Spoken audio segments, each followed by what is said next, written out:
उमर साहब, एफबीआर के चेयरमैन को रात बयान देना पड़ा उसकी टैक्स कलेक्शन पे, क्योंकि ज़ाहिर बात है जब बिजनेस एक्टिविटी नहीं होंगी तो रेवेन्यू तो टारगेट नहीं पूरे होंगे। क्या सर्विसेज पे सूबाई revenue authorities, Punjab revenue authorities है जिस तरह आपकी, उसमें भी कोई आपके टैक्सेशन में या टारगेट में कोई फ़र्क पड़ा है मौजूदा हालात में? देखें, जहाँ तक बात है कि मौजूदा हालात को देखते हुए या इकोनॉमिक जो सिचुएशन चल रही है उसको देखते हुए अगर बात की जाए, ऐसा हरगिज़ नहीं है कि उसका अफेक्ट नहीं आता। अफेक्ट जी जी। बिल्कुल आता है, लेकिन हम प्योरली जब पीआरए की बात करते हैं तो फिर हम सर्विस सेक्टर की तरफ आ जी जाते जी। हैं। सर्विस सेक्टर में अगर बात करें तो हम लोगों को जो टारगेट असाइन हुआ था इस फाइनेंशियल ईयर का वो 190 अरब का है। जी जी। और हम लोगों ने ये, अब जनवरी की क्लोजिंग हुई है तो हम लोगों ने 109 अरब क्रॉस कर लिया है अल्हम्दुलिल्लाह। यानी कि अगर आप दिसंबर की बात करें तो दिसंबर में तकरीबन 92 अरब के करीब जी था। जी। और इसी तरह जो एक सिनेरियो चलता है कि फर्स्ट 6 मंथ्स में कलेक्शन थोड़ी कम होती है compare to the next 6 months. तो हम लोग तो ये देखते हैं कि जो हमारी अभी पॉलिसीज़ चल रही हैं, जो सारे मामलात चल रहे हैं, ये जो भी सिचुएशन है उसके अकॉर्डिंग हम ये टारगेट इंशाल्लाह इजीली अचीव कर लेंगे। जैसे कि मैंने अर्ज़ किया कि 109 अरब तो ऑलरेडी क्रॉस हो चुका है, तो पीछे ऑलमोस्ट 81 या 81 अरब के करीब वैल्यू रह जाती है।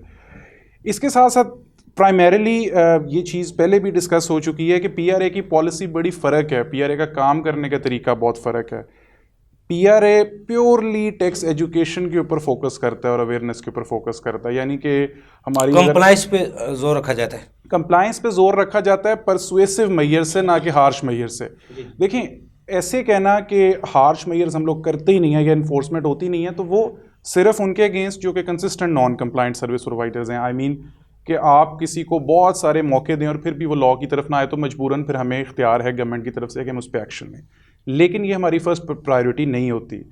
दुनिया भर में अगर आप देखें तो टैक्स कलेक्शन हमेशा से परसुएसिव मैयर से की जाती है, ना कि जैसे कि मैंने अर्ज़ किया हार्श मैयर से, लोगों को अवेयरनेस दे के और एजुकेट करके।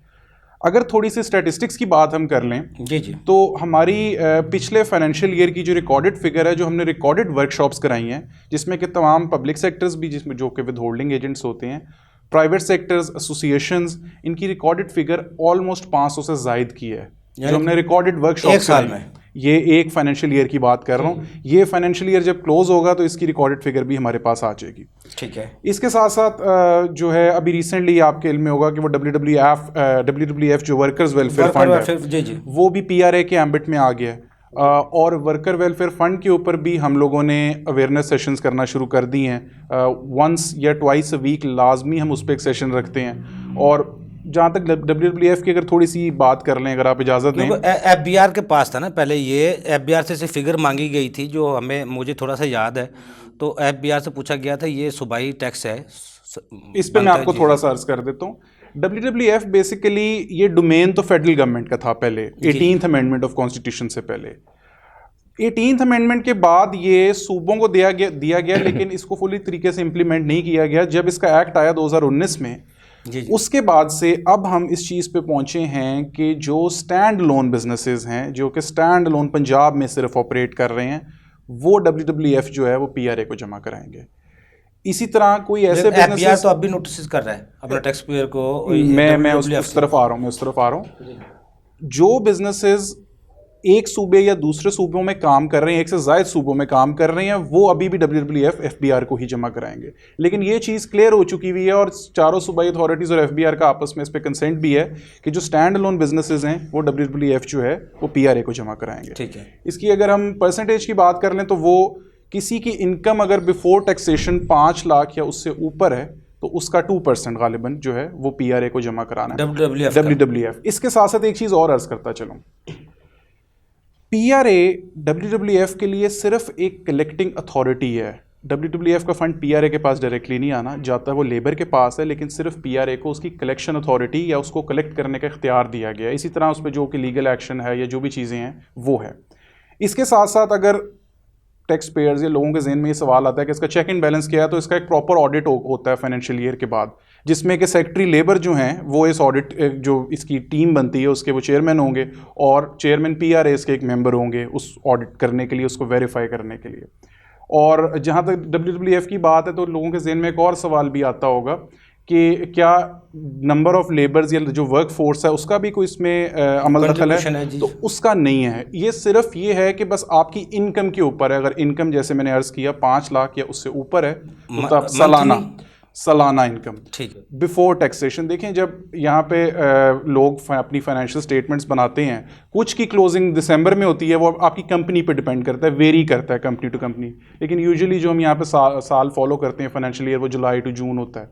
तो वो उसके ऊपर जो आप अपनी इनकम टैक्स से पहले कैलकुलेट करेंगे, अगर वो 5 लाख या से ऊपर है तो उसके ऊपर आप 2% जो है वो गवर्नमेंट को सर्विस में आ जाता है। नहीं, सर्विस प्रोवाइडर की हम बात कर रहे हैं। अच्छा, सर्विस प्रोवाइडर की जो बचत है उसमें प्रॉफिट है, जो उस पे ये 2% प्रॉफिट के ऊपर इनकम बिफोर टैक्सेशन, यानी कि जब उस पे इनकम टैक्स या बाकी टैक्सेस लगने से पहले जो उसकी इनकम होगी। ठीक है। आपने कभी अगर फाइनेंशियल स्टेटमेंट देखी हो तो फाइनेंशियल स्टेटमेंट के अंदर आप एक प्रॉफिट बिफोर टैक्सेशन कैलकुलेट करते हैं, उस फिगर के ऊपर ये WWF कैलकुलेट। अच्छा, इंडिविजुअल पे आता है या सिर्फ कंपनी पे या उन सब पे आता है, सब पे आता है। अगर फॉर इंस्टेंस यूजुअली तो जो अपने फाइनेंशियल्स डिक्लेयर करते हैं वो प्राइवेट लिमिटेड कंपनीज होती हैं, इंडिविजुअल्स फाइनेंशियल्स उस तरह से डिक्लेयर नहीं करते, लेकिन ऑब्वियसली अपनी वर्किंग के लिए तो वो फाइनेंशियल्स बनाते ही है ना। ठीक है। तो ऑब्वियसली उसको चेक एंड बैलेंस करने का हमारे पास, जैसे हम बाकी सर्विस टैक्स को चेक एंड बैलेंस रखते हैं लॉ के तहत, उस तरह हम इस पे भी रख सकते हैं, वो भी हमारे पास मैकेनिज्म मौजूद है। ठीक है। इसका क्राइटेरिया क्या है? जैसे कि मैंने अर्ज किया, सिर्फ ये क्राइटेरिया है कि स्टैंड अलोन बिजनेस हो, सिर्फ पंजाब में ऑपरेट कर रहा हो। सिर्फ पंजाब में या दूसरे सूबों में भी बंदा कर रहा है जो वो फिर FBR को जमा कराए अभी के लिए एट फर्स्ट फेज। यानी कि जिसका पंजाब में एक सूबे में जिसका बिजनेस है या काम है, कारोबार है, वो एक सूबे में जमा करवाएगा। अगर 4 सूबों में है या 2 सूबों में है, फिर वो फेडरल को जमा कराएगा। तो इस पे कंसेंट है और अभी अब से शुरू भी हो गया, बल्कि PRA की तरफ से ऑफिशियल ईमेल्स भी चली गई हैं तमाम बिजनेसेस को कि वो WWF इधर करें। इसके साथ साथ हम लोगों ने इस पे अवेयरनेस सेशंस भी शुरू किए हुए हैं, बल्कि लाहौर चैम्बर में भी आने वाले दिनों में हमारा इस पे सेशन। रेवेन्यू भी जमा हुआ है। देखें जो रेवेन्यू की फिगर है वो दिसंबर में हम लोगों ने कैलकुलेट की है, तो वो एग्जैक्टली अभी मेरे पास नहीं है। जो WWF की तरफ से रेवेन्यू भी आया है अभी।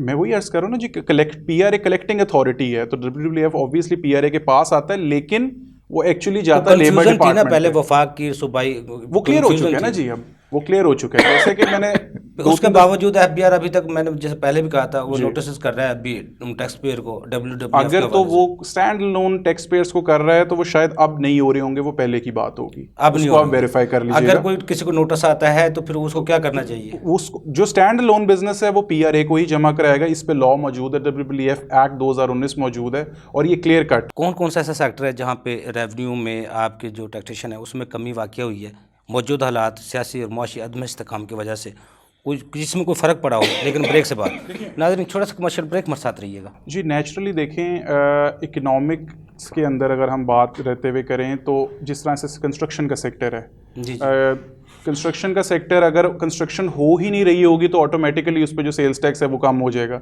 इसी तरह जो सेक्टर्स इकोनॉमिक कंडीशंस की वजह से अफेक्टेड हैं उस पर नेचुरली रेवेन्यू में थोड़ा सा डिक्रीज़ आएगा, लेकिन सारे सेक्टर्स पे ऐसे नहीं है, और कुछ मेजर जो सेक्टर्स हैं उस पर ऐसा है जिसमें हम कंस्ट्रक्शन की मिसाल ले लेते हैं। एमनेस्टी दी हुई थी, एक कारोबार चलना शुरू हो गया था, वहाँ से रेवेन्यू ग्रोथ भी हो रही थी। अब क्या सूरत हाल है उस तरफ से? अब नहीं है वो। यानी कि आप कह रहे हैं कि हुकूमत ने एग्जेम्पशन दी थी किस चीज़ के ऊपर? एमनेस्टी दी थी बिल्डर को, कंस्ट्रक्शन वालों को, वो तो अब हुकूमत ने ख़त्म कर दी। उसके बावजूद अब जिस तरह हालात हैं, कारोबार बंद है, ऐसे में तो बहुत से फ़र्क पड़ गया होगा उसमें। वो देखें, वो डिसीजन जो है कैबिनेट लेवल पे होता है, उस पर PRA अपनी सजेशन ज़रूर दे सकता है। जिस तरह के हमने इस साल भी दोबारा से बजट प्रपोजल्स लेने हैं, तमाम एसोसिएशंस, चैम्बर्स और जो बार्स हैं, हम लोगों ने बजट प्रपोजल देने हैं, और उसमें ये है कि आपके शो के तवस्सुस से लोगों तक ये पैगाम पहुंचेगा कि बजट प्रपोजल्स दें हमें। अगर उनको लगता है कि किसी पे एमनेस्टी या एग्जेम्पशन मिलनी चाहिए सेक्टर पे, और उस पर PRA अपनी वर्किंग करके आगे प्रपोज कर दे, तो उस पर कुछ ना कुछ किया जा सकता है। कोई जितनी भी सर्विसेज हैं, किसी में कोई फ़र्क पड़ा है? कलेक्शन के अंदर पॉइंट ऑफ व्यू से आप बात कर रहे हैं, कलेक्शन के पॉइंट ऑफ व्यू से देखें ऊपर नीचे होती रहती है नेचुरली। मैंने आपको बताया जिस तरह के कंस्ट्रक्शन सेक्टर हमारा बड़ा सेक्टर है, तो वो इफेक्ट हुआ है। लेकिन अगर हम दूसरी तरफ बात कर लें टेलीकॉम की, रेस्टोरेंट के टाइम में तब्दीली कर दी गई थी, 10 बजे का टाइम कर दिया गया था, अब 1 घंटा बढ़ा दिया गया, 11 बजे का टाइम कर दिया गया। तो होटल्स और रेस्टोरेंट जो चलने वाले रात को, वो तो सारी रात चलते हैं। देखें नेचुरली ये तो एडमिनिस्ट्रेशन हुकूमत का डिसीजन है, इसके पीछे जो भी उनकी रीजंस हैं टाइम ड्यूरेशन कम करने के लिए। लेकिन इसका रेवेन्यू पे को बहुत बड़ा इम्पैक्ट इसलिए नहीं आता क्योंकि देखें जब टाइम लिमिट लोगों को पता है ना इतने बजे तक रेस्टोरेंट ने बंद हो जाना है, तो वो उस टाइम बल्कि ज़्यादा रश लग जाता है और वो ऑर्डर्स उतने ज़्यादा प्लेस होने लग जाते हैं, तो इसका बहुत ज़्यादा रेवेन्यू पे इम्पैक्ट नहीं है। मैं आपसे ये इससे पहले ये बात कर रहा था कि इकोनॉमिक कंडीशन के अंदर अगर कंस्ट्रक्शन सेक्टर पे इफेक्ट आ रहा है तो ज़रूरी नहीं है कि वो टेलीकॉम सेक्टर पे इफेक्ट, टेलीकॉम कॉल्स इंटरनेट वो तो वैसे ही चल रहा है, तो उसके ऊपर तो हमारा रेवेन्यू इंक्रीज कर रहा है। तो ओवरऑल इम्पैक्ट में इतना ज़्यादा फर्क नहीं आ रहा पीआरए की और अगर सर्विस सेक्टर की बात। अच्छा, वो टेलीकॉम सेक्टर पहले आपका वो ट्रिब्यूनल में केस भी चल रहे थे, वो हल हो गए, उनसे आना हो गया शुरू मामला था? टेलीकॉम से तो टैक्स आ रहा है हमें, हमारा काफ़ी बड़ा सेक्टर है और उधर से सबसे ज़्यादा टैक्स आता है। अच्छा, जो आपको जो सर्विसेज पे टैक्स चोरी को पकड़ने के लिए उसका क्या लाएमल है? देखिए, टैक्स चोरी को पकड़ने के लिए बहुत सारे लाएमल हैं। आई मीन अगर आप कोई स्पेसिफिक सेक्टर हम बात कर लें, रेस्टोरेंट बड़ा कॉमन सेक्टर है जिधर हम सारे खाना खाने जाते हैं, तो उसके अंदर ऐसे है कि एक तो हमने कंपल्शन कर दी है कि हमारा जो सॉफ्टवेयर है इलेक्ट्रॉनिक इनवॉइस मॉनिटरिंग सिस्टम, वो रेस्टोरेंट जिस रेस्टोरेंट की 10 मिलियन से ऊपर सालाना सेल है उसको कंपलसरी है कि वो EIMS लगवाएगा। EIMS जब लग जाता है तो वो जो एक टैक्स चोरी का वर्ड है वो नेचुरली ख़त्म इसलिए हो जाता है क्योंकि EIMS रियल टाइम के ऊपर हमारे पास इनवॉइसेस रिफ्लेक्ट होती हैं। इसके साथ साथ अगर हमें किसी जगह से कोई कंप्लेंट मौसूल होती है तो फिर हम उधर अपनी मॉनिटरिंग टीम भी बिठा देते हैं कि ऑब्वियसली वो चेक कर लेगा कि बिज़नेस एक्चुअली इतना चल रहा है या नहीं। इसके साथ साथ आई मीन हम लोगों के पास और 100 तरीके हैं। 100 तरीक़ों से मुराद ये कि अगर कहीं से हमें कंप्लेंट आती है तो हम उसकी बैंक से उसकी मर्चेंट आईडी जो डेबिट क्रेडिट कार्ड से उसने पेमेंट्स ली होती हैं उससे चेक कर लेते हैं कि एक्चुअली बैंक में कितनी ट्रांजैक्शंस हुई हैं और क्या इसके अकॉर्डिंग टैक्स इतना आया या नहीं आया, उसके हिसाब से भी हम असेसमेंट कर सकते हैं। पहले तो इसमें जो इनवाइस आपको व्हाट्सअप करते थे उनको नामात दिए जाते थे, लोगों को एक अवेयरनेस हो रही थी सर्विस टैक्स की, पंजाब रेवेन्यू अथॉरिटी की तरफ से लोग इनवाइस आपको व्हाट्सअप करते थे, बिल लेते थे, उनको पता है हमें कोई नाम मिलेगा, गाड़ी मिलेगी। वो सिस्टम तो ख़त्म कर दिया, अब डेबिट कार्ड पे आपने 5% कर दिया, वैसे जनरल में 16% है जी। तो उसको आवाम को क्या फ़ायदा है? आवाम को जो जिसको कोई लालच है उसको आपको बताने का, वो क्यों बताएगा आपको? देखें, बताते लोग इसलिए हैं कि ऑब्वियसली अवेयरनेस के बाद जब लोगों को लगता है कि मेरे से टैक्स तो चार्ज किया जा रहा है लेकिन शायद ये हुकूमत तक पहुंच रहा है या नहीं, वो तो उस मद के अंदर जानता है, वही बताएगा आपको। उस मद के अंदर लोग टैक्स, हाँ, उसमें ये है कि जहाँ तक आप इनामी स्कीम्स की बात कर रहे थे तो वो कोरोना के ड्यूरेशन से पहले हमारी थी और अगर उससे लोगों को बिल्कुल फ़ायदा हुआ था और अवेयरनेस फैली, वो वफाक ने ले ली, वो वफाक ने ले ली, नहीं है, उस पर हम दोबारा से अभी फोकस कर सकते हैं, उस तरफ हम आ सकते हैं कि लोगों के लिए कोई ऐसी नामी स्कीम्स करें जिससे कि लोग मोटिवेट हों। टैक्सेशन में कितना स्पेस मौजूद है? जिस तरह प्यारे में आप देखते हैं कि नौजवान हैं, आप सारे सेक्टर को भी जाते हैं, इलाकों में भी जाते हैं, कितना स्पेस मौजूद है जिसको हम टैक्स नेट में ला सकते हैं और मज़ीद कितना टैक्स इंक्रीज़ कर सकते हैं? जी, बेसिकली देखें, स्पेस तो काफ़ी मौजूद है। अगर हम ब्रॉडनिंग की बात करें, आपने सर्विसेज देखनी है ना, लेकिन जब एक बंदा एक बिजनेस करता है दूसरे बिजनेस को भी देखता है, आप FBR को भी देखते हैं, उसके पास कितना स्कोप है।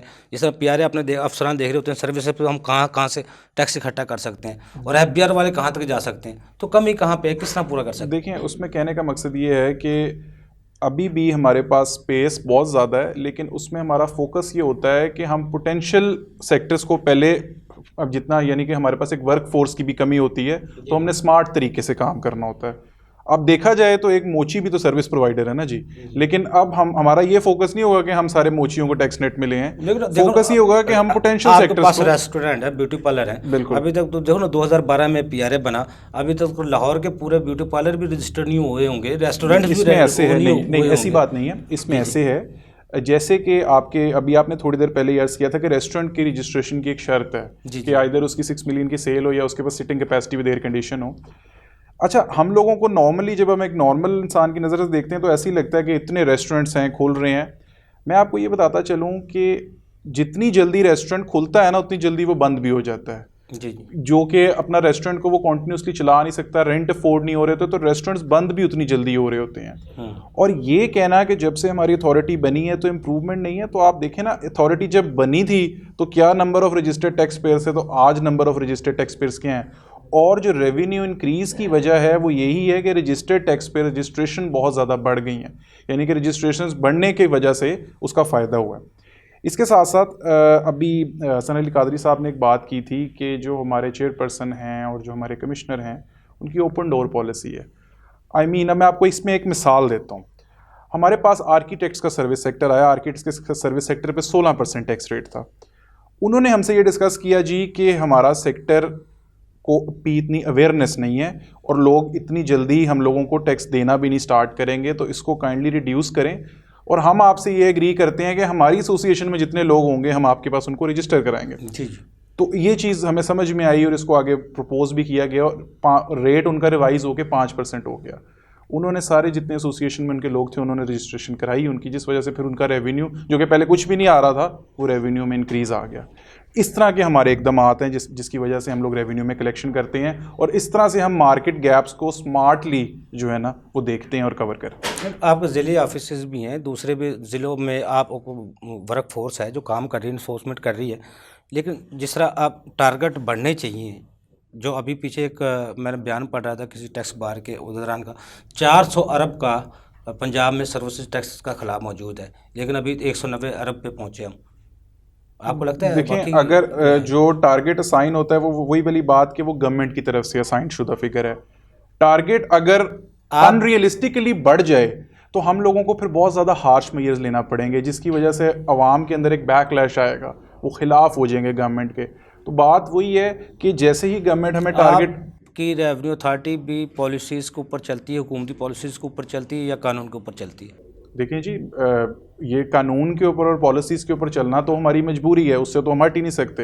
हुकूमती पॉलिसीज़ को भी हमने फॉलो करना है और जो हमारा कानून है हमने उसको भी फॉलो करना है, उससे तो हम डेविएट हो नहीं सकते। अफसरान को आ जाता मार धाड़ करें, मौजूदा को 10 नोटिस भेजें, नहीं ऐसा नहीं है, उनको बुलाया जाए। मैंने जैसे स्टार्ट में भी हमारी यही बात हो रही थी कि PRA की टैक्स एजुकेशन और अवेयरनेस और ओपन डोर पॉलिसी है। सख्त मेजर्स कम लेते हैं, मजबूरन लेने पड़े तो लेते हैं, नहीं तो नहीं लेते, उसको प्रेफर नहीं करते। आपके अफसरान को भी जो इन्फोर्समेंट ऑफिसर हैं उनको भी टारगेट दिया जाता है, आपने 5 अरब इकट्ठा करना है, आपने 10 अरब इकट्ठा करना है, वो मौजूदा से करना है या इंडिविजुअल जो हैं, इंडिविजुअल ऑफिसर्स को हर किसी को एक स्पेसिफिक जुरिस्डिक्शन असाइन है। फॉर इंस्टेंस एक ऑफिसर को लाहौर के रेस्टोरेंट्स असाइन होंगे, तो उन रेस्टोरेंट्स का फॉर इंस्टेंस अगर पिछले साल टारगेट कुछ था तो अगले साल ऑब्वियसली उससे बढ़ के टारगेट असाइन होगा। काम करने के तरीक़ेकार कमिश्नर जो होते हैं कंसर्न किसी भी ऑफिसर के, वो उसको ओवरलुक ज़रूर करते हैं, लेकिन ऑफिसर अपने तरीके से उसमें काम करता है, जिसमें कि जो स्ट्रेटजीज़ हैं वो यही हैं कि रजिस्ट्रेशंस को बढ़ाया जाए और जो पिछले टैक्स पेयर्स हैं उनकी टैक्स कंप्लायंस और रिटर्न फाइलिंग को इंश्योर किया जाए। यही टैक्स बढ़ने का तरीका है। अफसरान में भी चेक बैलेंस रखा जाता है PRA में? चेक एंड बैलेंस किस टाइप का? जिस तरह हमारे FBR के अफसर असेसमेंट कर देते हैं तो उनको पूछने वाला कोई नहीं है, तो PRA में ऐसे नहीं है। इस पे स्ट्रिक्ट, बल्कि मैं आपको बताता हूँ कि एक दफ़ा ये हुआ था कि एक ट्रिब्यूनल का फैसला आया था कि सही तरह से टैक्स पेयर को हेयरिंग अपॉर्चुनिटी नहीं दी गई। जी जी।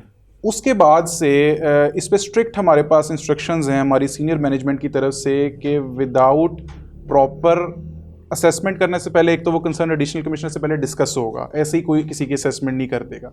इसके बाद प्रॉपर हेयरिंग अपॉर्चुनिटीज़ दी जाएंगी, मिनिमम 3 अपॉर्चुनिटीज़ हम देते हैं, फिर हम ऑर्डर पास करते हैं किसी को। सही है। लेकिन असेसमेंट करने से पहले हम मौके फराम करते हैं कि वो नॉन फाइलिंग की अगर असेसमेंट करनी है मिसाल के तौर पे, तो हम उसको वैसे नोटिस करके उसको कंप्लायंस की तरफ लाते हैं। इंडिविजुअल फ़ोन कॉल्स करते हैं कि जी आप इसको करा दें। रजिस्टर्ड भी हो जाए कोई बंदा, उससे पिछले सालों को भी रिकॉर्ड मांगा जाता है, वो भी दें, टैक्स दें। कोई रजिस्टर्ड हो जाए तो अभी तक पिछले साल का रिकॉर्ड किसी से भी नहीं मांगा गया। अगर आपके पास कोई एक भी ऐसा केस है तो आप मुझे बता सकते हैं अपने शो के ऊपर। चलो और